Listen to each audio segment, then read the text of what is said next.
Hello everyone, आज की इस वीडियो में हम लोग क्लास 10 के जो सोशल साइंस सब्जेक्ट है उसका जो 2022 में क्वेश्चन आया था उसका हम लोग एमसीक्यू को डिस्कस करेंगे। ठीक है, तो चलते हैं पहले क्वेश्चन पे। पहला क्वेश्चन यहाँ पे है कि फ्रांस में प्रथम विद्रोह कब हुआ था। ठीक है, कि फ्रांस है वहां पे प्रथम विद्रोह जुलाई 1830 में हुआ था। ठीक है, अगला सवाल यहाँ पे है कि निम्न में से किसका विश्वास था कि ईश्वर की मर्जी के अनुसार राष्ट्र ही मनुष्यों की प्राकृतिक इकाई थी, है ना। तो ये जो इसका आंसर होगा ये जियोसेपी मैत्सिनी होगा। ठीक है, उन्हीं का ये विश्वास था। अब अगला सवाल यहाँ पे है कि निम्न में से कौन सी घटना पूरे यूरोप के शिक्षित अभिजात वर्ग में राष्ट्रीय भावनाओं का संचार किया, है ना। राष्ट्रीय भावनाओं का संचार किया तो 3 का हो जाएगा यहाँ पे 3 फ्रांसीसी क्रांति है ना, जो यूरोप के शिक्षित अभिजात वर्ग था उसको राष्ट्रीय भावना में मतलब उसको राष्ट्रीय भावना का उसमें क्या हुआ, संचार हुआ था मनों में। चलिए अगला सवाल देखिए। अगला सवाल यहाँ पे है कि 1848 में यूरोपीय देशों के किसान मजदूर किन कारणों से विद्रोह कर रहे थे, है ना। जो यूरोपीय देश का जो किसान या फिर मजदूर था, है ना, पूछा जा रहा है कि किस कारण से जो 1848 में विद्रोह कर रहा था। ठीक है, तो याद रखिएगा कि क्या हुआ था ना कि 1848 में वहां पे गरीबी भी हो गया था। गरीबी क्यों हुआ था, बेरोजगारी था, ठीक है ना, और बेरोजगारी की वजह से भुखमरी भी था। तो यहाँ से क्या हो जाएगा, इनमें से सभी हो जाएगा। चलिए अगला सवाल देखिए। अगला सवाल यहाँ पे कह रहा है कि निम्न में से किसने अपने उद्देश्यों के प्रसार के लिए यंग इटली नामक एक गुप्त संगठन बनाया था, है ना। कि गुप्त संगठन किसने बनाया था, तो देखिए 5 का हो जाएगा जियोसेपे मैत्सिनी। ठीक है, जियोसेपे मैत्सिनी। देखिए ये जो है ना जियोसेपे मैत्सिनी, ये हर बार किसी न किसी में आ ही रहा है। ध्यान रखिएगा कि हर बार किसी न किसी रूप में आ ही रहा है। तो इसके बारे में थोड़ा सा पढ़ लीजिएगा कि हो सकता है इसके बारे में कोई और तरीके से पूछे, लेकिन जियोसेपे मैत्सिनी पूछ रहा है। चलिए अगला सवाल देखिए। अगला सवाल यहाँ पे कह रहा है कि प्रथम विश्व युद्ध में रक्षा व्यय में भारी इजाफा होने के कारण खर्चे की भरपाई के लिए निम्न में से क्या किया गया। ठीक है, निम्न में से क्या किया गया। देखिए यहाँ पे क्या है, युद्धों के नाम पर कर्जे लिए गए, हाँ, है ना। देखिए कोई भी प्रथम विश्व युद्ध हुआ तो यहाँ पे कर्जा तो लेगा ही ना, क्योंकि युद्ध में पैसा बहुत चाहिए और पैसा कहाँ से होगा। ठीक है, तो कर्ज लिया, करों में वृद्धि की गई, पैसा निकालने। देखिए मेन यहाँ पे मुद्दा क्या है कि अगर युद्ध होगा तो पैसा जरूरत होगा, पैसा का बहुत जरूरत होगा, है ना। तो कर्ज लिया, करों में वृद्धि किया ताकि पैसा और आए, सीमा शुल्क बढ़ा दिया, है ना। तो पैसा यहाँ सब तीनों जगह से आ रहा है। यहाँ से आंसर क्या हो जाएगा, इनमें से सभी।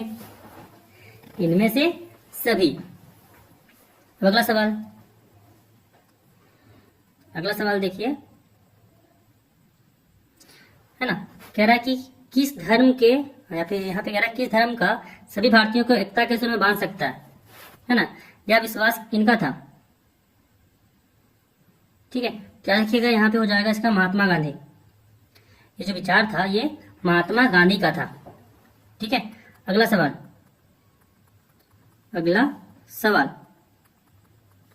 है ना। अगला सवाल यहाँ पे 8 नंबर है।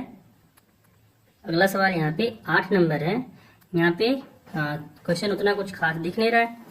ठीक है, इंग्लिश में पढ़ लेते हैं। यहाँ पे पढ़ लेते हैं। कह रहा है कि in which fair did the village people of Amritsar gather to participate at the Jallianwala Bagh ground, है ना। कि कौन से मेले के लिए जो यहाँ पे गांव के लोग थे वो अमृतसर में मिले थे, है ना। जलियांवाला बाग जो ग्राउंड था, जो जलियांवाला बाग कांड पढ़े होंगे आप लोगों को, है ना। तो उसे बोला जा रहा है कि जो वहां पे मिले थे वो किस मेले के लिए मिले थे। ठीक है, तो जलियांवाला बाग में किस मेले के लिए मिले थे, बैसाखी मेला था ना, बैसाखी मेला इसी के लिए मिला था। चलिए अगला सवाल देखिए। अगला सवाल यहाँ पे कह रहा है कि महात्मा गांधी द्वारा वायसराय इरविन को लिखे खत में सबसे महत्वपूर्ण मांग किस वस्तु पर लगाए गए कर को खत्म करने के बारे में था, है ना। देखिए वायसराय में जो है इरविन को लिखे खत में सबसे महत्वपूर्ण मांग किस वस्तु पर लगाए गए कर को खत्म करने के बारे में था। देखिए तो महात्मा गांधी का मानना था कि नमक में क्यों कर वसूला जा रहा है ना, तो नमक के कर को यहाँ पे खत्म करने के बारे में बोला गया था। वहां पे महात्मा गांधी का कहना था कि नमक तो दैनिक बोला जाता है, दैनिक जरूरत है ना, हर किसी का जरूरत है, तो उस पर कर नहीं होना चाहिए। ठीक है, चलिए अगला सवाल। अगला सवाल यहाँ पे कह रहा है, अगला सवाल यहाँ पे कह रहा है कि हिंदी स्वराज नामक पुस्तक के लेखक कौन है ना। जो हिंदी स्वराज यहाँ पे बुक होता है उसका लेखक कौन है, इसके बारे में पूछा गया है। तो इसका रखेगा महात्मा गांधी है, महात्मा गांधी। चलिए अगला सवाल देखिए, अगला सवाल देखिए। यहाँ पे अगला सवाल कह रहा है कि जर्मनी के एकीकरण का श्रेय किसे दिया जाता है। जो जर्मनी में एकीकरण हुआ था उसका श्रेय किसे दिया जाता है, तो याद रखिएगा ऑटो वन बिस्मार्क। ठीक है, ऑटो वन बिस्मार्क, इसी को दिया जाता है श्रेय। अगला सवाल यहाँ पे पूछा जा रहा है कि चोरी चोरा कांड किस वर्ष हुआ था। ठीक है, चोरी चोरा कांड किस वर्ष हुआ था, याद रखिएगा ये हुआ था 1922 में, ये हुआ था 1922 में। देखिए ये सब रट्टा मारिए, आपका ये क्वेश्चन आएगा, ध्यान रखिए क्वेश्चन आएगा। ठीक है, चलिए अगला सवाल। अगला सवाल यहाँ पे कह रहा है कि पवन द्वारा मैदान अथवा ढालू क्षेत्र से मृदा को उड़ा ले जाने की प्रक्रिया को क्या कहा जाता है ना, क्या कहा जाता है। ठीक है, तो इसका याद रखिएगा, यहाँ पे कहते हैं मृदा अपरदन। अरे मृदा को हटा रहा है ना, मृदा को उड़ा के ले जा रहा है तो हटा रहा है, मतलब मृदा का यहाँ पे क्या हो रहा है, अपरदन हो रहा है, तो इसको याद रखिएगा। देखिए याद करने के लिए हर चीज को जरूरत नहीं होता है कि भाई रट्टा मार लो। यहाँ समझो कि मृदा को कौन उड़ा के ले जाएगा, मृदा अपरदन नहीं होगा अगर उड़ा के ले जा रहा है तो। ठीक है, चलिए अगला सवाल देखिए, अगला सवाल देखिए। देखिए अगला सवाल यहाँ पे कह रहा है कि उत्पत्ति के आधार पर संसाधनों को दो भागों में विभाजित किया जाता है। ठीक है, दो भागों में विभाजित किया जाता है, उनके नाम है ना, उनके नाम हैं। तो यहाँ हो जाएगा जैव और अजैव, यहाँ आंसर हो जाएगा जैव और अजैव। ठीक है, चलिए देखिए 2023 में ये पूछा गया था नवीकरणीय और अनवीकरणीय के बारे में, 2022 में जैव और अजैव के बारे में पूछा गया है ना। तो ध्यान रखिए ये सब सवाल जो होता है ना वो आने वाले सवाल होता है ना, कि राष्ट्रीय अंतर्राष्ट्रीय के बारे में, विकसित और संचित के बारे में। तो देखिए इस सब के बारे में थोड़ा सा जान लीजिए, है ना, तो ये काम देगा आपको एग्जाम में। थोड़ा सा भी अगर कहीं घुमाया तो भाई इसमें हम लोग आप लोग ध्यान रख सकते हैं। देखिए अगला सवाल कह रहा है निम्न में से किस मृदा को रेगुड़ मृदा कहा जाता है ना, किस मृदा को रेगुड़ मृदा भी कहा जाता है। क्या रहेगा, यहाँ पे हो जाएगा इसका काली मृदा। ठीक है, काली मृदा का ही दूसरा नाम होता है रेगुड़ मृदा। चलिए अगला सवाल देखिए, अगला सवाल यहाँ पे कह रहा है कि जून 1992 में ब्राजील के किस शहर में प्रथम अंतर्राष्ट्रीय पृथ्वी सम्मेलन का आयोजन किया गया था, है ना। तो ये तो सबको पता होगा, ये तो सबको पता होगा कि रियो डी जेनेरियो, है ना, रियो डी जेनेरियो। ये इसी के कारण ही इंडिया में ज्यादा नाम भी फेमस हुआ था। रियो डी जेनेरियो जो है वो इंडिया में नाम इसी के कारण ही फेमस है, अदरवाइज इसको कोई नहीं जानता था ये कोई शहर भी होता है ना। चलिए अगला सवाल देखिए, अगला सवाल कह रहा है निम्न में से भारत के किस राज्यों में खनिजों और कोयले के प्रचुर भंडार है ना। ध्यान याद रखिएगा ऑप्शन डी होगा, झारखंड, मध्य प्रदेश, छत्तीसगढ़। ठीक है, यहाँ पे क्या है, कोयले का प्रचुर भंडार है, बहुत ज्यादा कोयला होता है। जानते होंगे धनबाद का, झारखंड का धनबाद शहर है ना, तो कोयला का तो यहाँ पे क्या बोलते हैं इसको, अंबार लगा हुआ रहता है झारखंड के धनबाद में। चलिए अगला सवाल देखिए,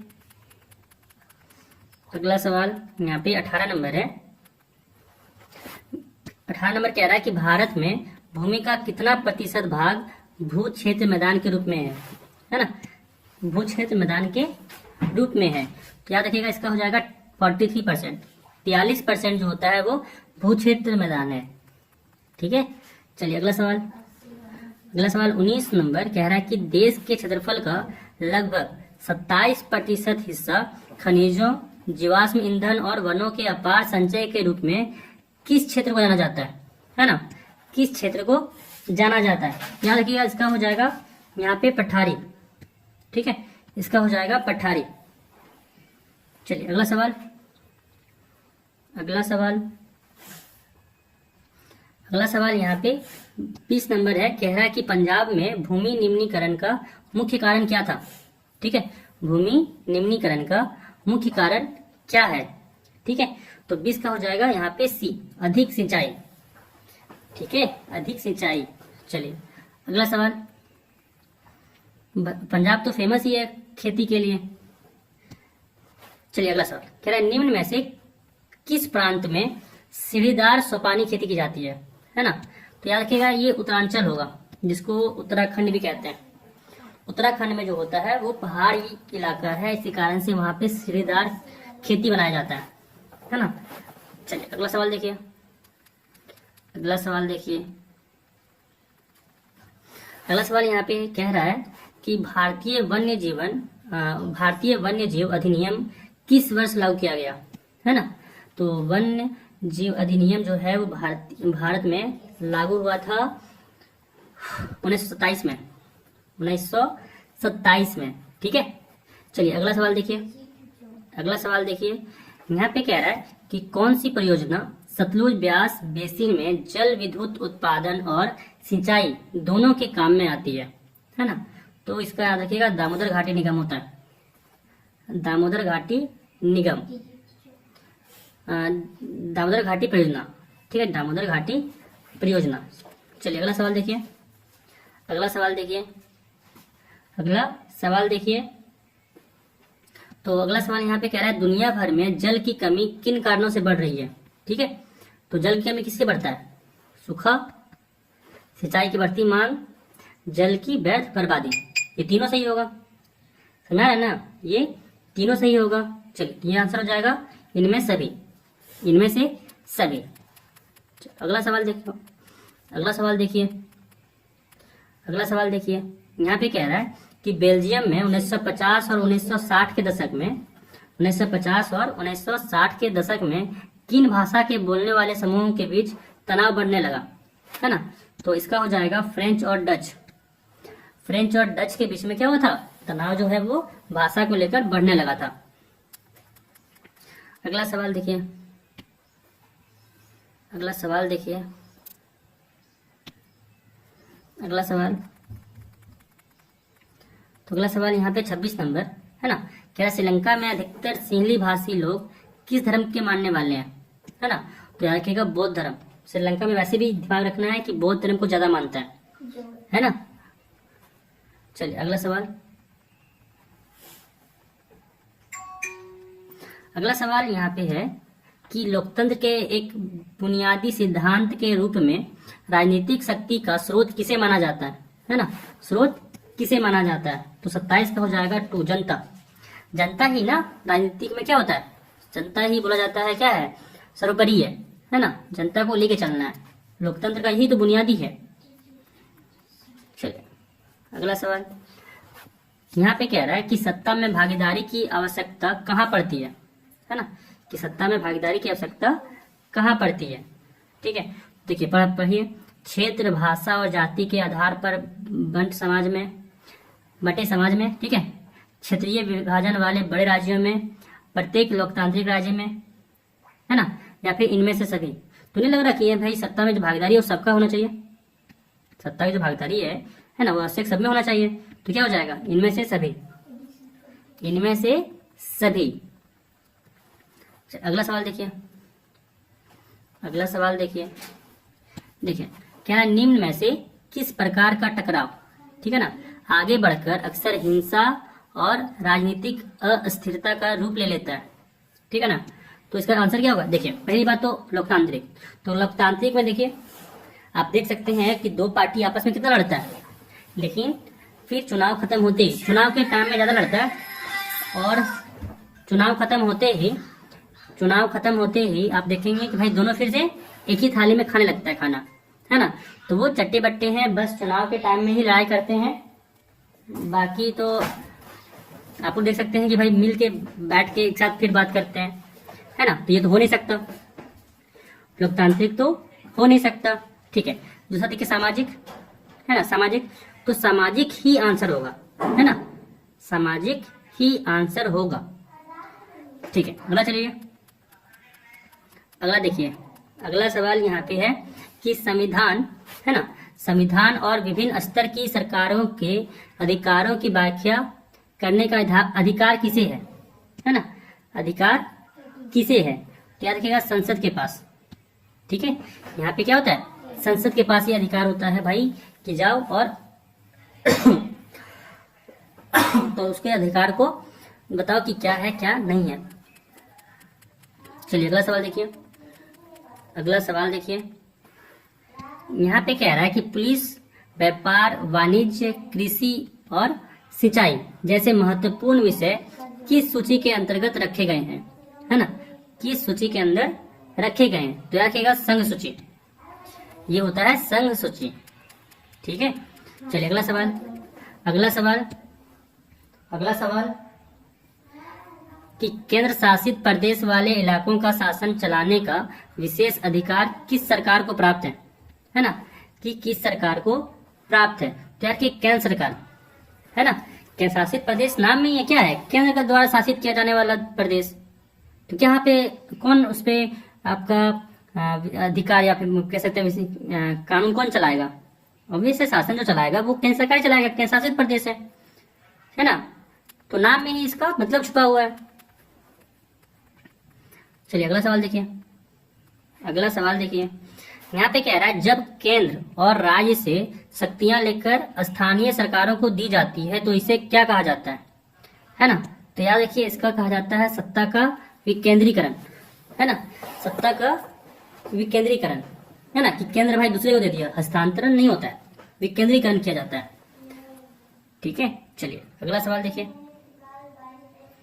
अगला सवाल देखिए, अगला सवाल यहाँ कह रहा है कि आर्थिक विकास के अंतर्गत सम्मिलित लक्ष्य है ना, कि आर्थिक विकास के अंतर्गत सम्मिलित लक्ष्य है। तो याद रखिए इसका हो जाएगा इनमें से सभी। ठीक है, नियमित रोजगार भी होगा, स्वतंत्रता भी होगा, बेहतर मजदूरी भी होगा, है ना, तो आर्थिक विकास तो इसका सब हो जाएगा। देखिए नियमित रोजगार अगर मिलेगा तो उसके पास पैसा तो मिलेगा ना, डेली काम कर रहा है तो भाई डेली तो उसको पैसा मिलेगा, है ना, और स्वतंत्र भी रहेगा, साथ में बेहतर मजदूरी भी है। ठीक है, चलिए क्या हो जाएगा इसका आंसर आर, इसमें से सभी। अगला सवाल, अगला सवाल कह रहा है कि भारत के किस राज्य में गरीबी का प्रतिशत सबसे अधिक है ना, गरीबी का प्रतिशत सबसे अधिक है? तो याद रखिए बिहार, बिहार है जिसमें सबसे ज्यादा गरीबी का मतलब देखा जाता है कि सबसे ज्यादा गरीब जो राज्य है वो बिहार है ना। चलिए अगला सवाल देखिए, अगला सवाल यहाँ पे कह रहा है कि भारत में प्रसत्र बेरोजगारी समानता किस क्षेत्र में दिखाई देती है ना, जो बेरोजगारी है वो पूछा जा रहा है कि किस क्षेत्र में दिखाई देती है। तो देखिए ये हो जाएगा इसका कृषि क्षेत्र, है ना। देखिए कृषि क्षेत्र ही है जिसमें किसान लोगों को ज्यादा पैसा नहीं मिलता है ना, वो अपना जो सामान होता है वो काफी कम दाम में बेचता है। चलिए अगला सवाल देखिए, कह रहा भारत किस वर्ग के देशों में आता है ना, हम लोग का भारत देश है वो किस वर्ग के देशों में आता है? तो याद रखिए विकसित। मोदी जी इस वर्ड को तो पूरा विकसित ही कर दिए हैं, है ना, कि जो भारत हम लोग का देश है वो विकसित देश आता है। ठीक है, चलिए आगे देखिए, आगे देखिए, आगे देखिए, देखिए अगला सवाल यहाँ पे कह रहा है कि निम्न में से कौन अर्थव्यवस्था की विशालता को प्रदर्शित करता है ना। तो याद रखिए जो इसका आंसर होगा वो होगा सकल घरेलू उत्पाद, सकल घरेलू उत्पाद, है ना। देखते होंगे टीवी में, न्यूज में सुनते होंगे जीडीपी करते रहता है ना। तो जिस देश का जीडीपी, ठीक है, सकल घरेलू उत्पाद अच्छा रहता है वहां पे जो अर्थव्यवस्था है वो और अच्छा होता है। ठीक है, चलिए अगला सवाल देखिए, अगला सवाल देखिए 39 नंबर। यहाँ पे कह रहा है कि परिवहन, भंडारण, संचार, बैंक सेवाएं और व्यापार किस क्षेत्र की गतिविधियों के प्रमुख उदाहरण है ना। तो इसका जो आंसर होगा वो होगा तीसरा, तृतीयक के। ठीक है, तृतीयक के। चलिए अगला सवाल। अगला सवाल यहाँ पे कह रहा है कि कृषि क्षेत्र के श्रमिकों में किस प्रकार की बेरोजगारी पाई जाती है। ठीक है, जो आपका कृषि क्षेत्र में जो श्रमिक होते हैं ना, जो किसान भाई लोग होते हैं, पूछा जा रहा है कि वो किस प्रकार की बेरोजगारी पाई जाती है उनमें, है ना। तो याद रखिएगा, इसका होता है स्वैच्छिक बेरोजगारी। इसका हो जाएगा आंसर स्वैच्छिक बेरोजगारी। तो आई होप आप लोगों को ये समझ में आया होगा। तो अगर आप लोगों को ये वीडियो पसंद आया होगा तो चैनल को सब्सक्राइब कर लीजिएगा एंड वीडियो को लाइक कर दीजिएगा। ठीक है, तो फिर मिलते हैं अगले वीडियो में। Thank you.